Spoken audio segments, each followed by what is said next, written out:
Welcome to another episode of On Campus. I'm your host, Tiago Haersberger, and I'm joined with Stephen Ransom at the Solano College Sports Network. Now, Stephen, you are new to this broadcasting program, been broadcasting a couple games this summer semester, and I know you're also a Benicia High student, correct? Correct. Okay. So, from playing sports, which I know you do, you play track and field, you run track and field, you play basketball. So, how has the transition been from being on the court and being the sports player to being off the court and being a sports analyst? It's different. I prefer being on the court, big sports person, but being off the court, it gives you a different view on just sports in general. Like watching football from the stands is different than playing it on the field. Watching basketball from the booth is different than being on the court. On the court you have the anticipation, you're feeling it, you're into it, you're running, you're going, you're amped up. But then in the booth, you're watching and you're like, oh, and he does this and he does that. You're watching everybody's movements and watching everybody on the court, because on the court you're basically just focusing on yourself and your teammates. But while you're in the booth, you can see everybody, defensive position, offensive moves, plays, settings, all of that. But it gives you a different view. You're able to see in the booth. You're able to see things that you're not really able to see on the court. You could see passes that could have been made, cuts that could have been made. Maybe you could have set a screen here or something like that. Where when you're on the court, you see the only option that you do. In the booth, you could see a wide open person all around. Yeah. So, COVID-19 has kind of just changed sports broadcasting, and a lot of live sports just really aren't happening. So, what has been hard with COVID-19 for you personally? Me personally, COVID-19, it's been a little hard, but mostly it's just my sleeping schedule. I'm used to being an early riser. I'm used to going to sleep at a decent time, Yeah. But now I'm pretty much going to bed at an average of like 2, 3 o'clock at night. Yeah. Waking up at 10, 11. I'm usually waking up at 7 or 8. But it's other than that, it's pretty fun. You got to be careful. Wash your hands, keep your distance, wear a mask. But other than that, you just got a lot of family time and whatnot. Yeah, I think that family time is really important. Just trying to get together and growing closer as a family, as you literally have to spend every day, every hour with them virtually. And that sleep schedule is wonderful, just being able to sleep finally, personally. But so you've been in the sports broadcasting program, you've broadcast a couple games. So what have you learned so far and gained appreciation of for sports broadcasting? I've gained appreciation of all the people behind the scenes. They really don't get a lot of attention, but it's just people behind that set up the camera, get the audio right, the lights, everything. It all just goes into factor, and it's a big role that you have to play. And then especially the interviewers such as yourself, you got to have the preparation. You got to know your knowledge, statistics, all of that. You have to be ready. And it's just gave me a different view, because this is something I one day want to look forward into and potentially have as my major in college. So I'm getting a taste of this now is like helping me so I can feel better and be more confident going into class. Well, when I get to college. Yeah. And that's kind of like the interesting thing. I joined this personally because I wanted to grow my knowledge of sports, but you already have that kind of knowledge and you just have a love of sports, and I can tell you're clearly a very talented commentator with the broadcast games I've done with you. And so, do you have a favorite sports team or a favorite sport that you... For basketball, I'll say the Lakers. Yeah. I grew up watching them, especially in 2008. I was a little kid, especially when Kobe and Pau Gasol, they had the three-peat. Yeah, that was pretty big. I'm from the Bay Area too, so you got to root for the Warriors. Yeah.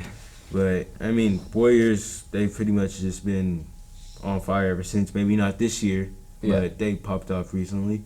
Football, this might surprise you, but the New York Giants. Really? Recently, I don't like some things that their management has done. Yeah. Necessarily, these past few seasons, but when I watched them defeat the Patriots in the Super Bowl a few years ago, especially the helmet catch by David Tyree, that just all those things played a factor in just me liking them as a team and just everything. Eli Manning's a great quarterback.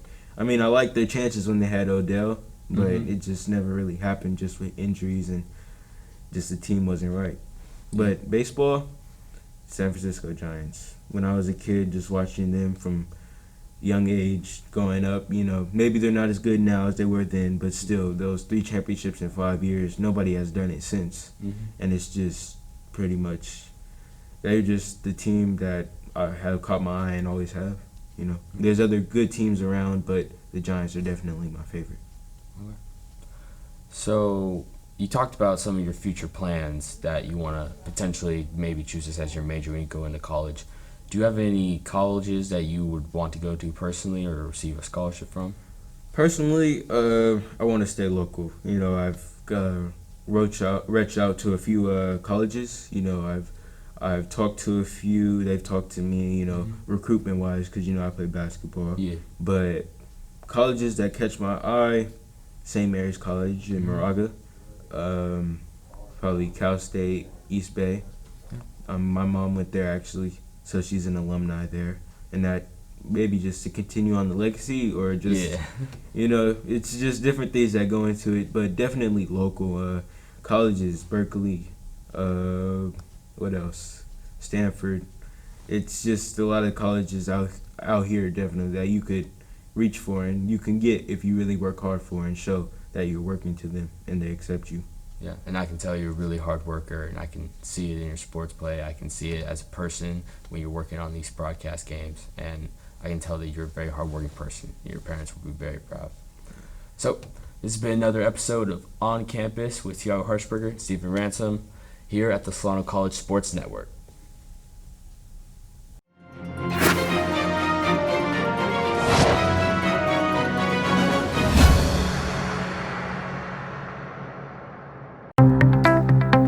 College just got affordable. Up to 100% of enrollment fees can be reimbursed for first-time college students taking full-time classes. At Solano Community College, we are taking full advantage of this to further your future. With certificate and degree programs in industrial technology, aeronautics, biotechnology, and many others, Solano Community College is a staple for success. For more information, please contact the Financial Aid Office at 707-864-7000.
Well, hi everybody, I'm Greg Poff, Director of the Solano College Sports Broadcasting Program, and we're here in the TV studio at Solano Community College, and I'd like to tell you about a great opportunity this summer.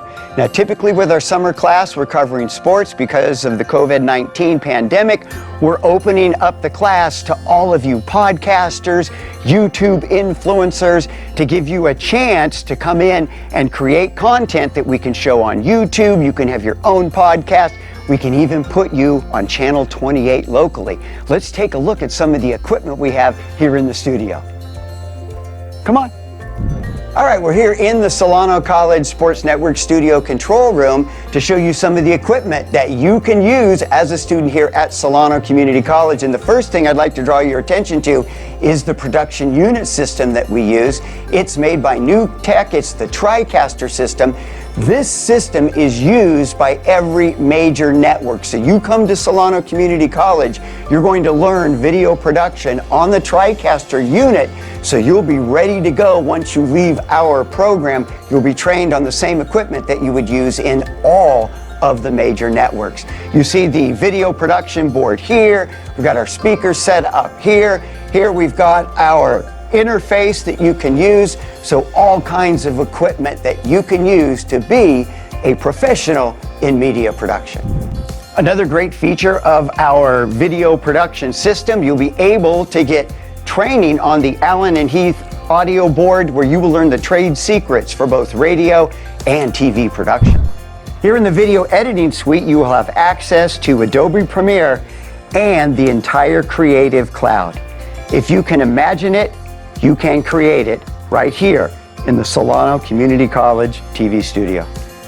We have merged with Fairfield Cable Access, and that gives you the opportunity to use the same TV equipment that they use to produce their shows on local TV here in Fairfield, and that gives you the chance to also show your work on local TV.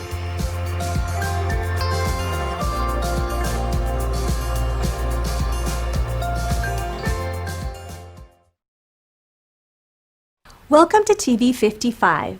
In this hands-on class at Solano Community College, you will learn all aspects of television production, how to use high-end cameras, lighting, and audio equipment in the field and right here in the studio.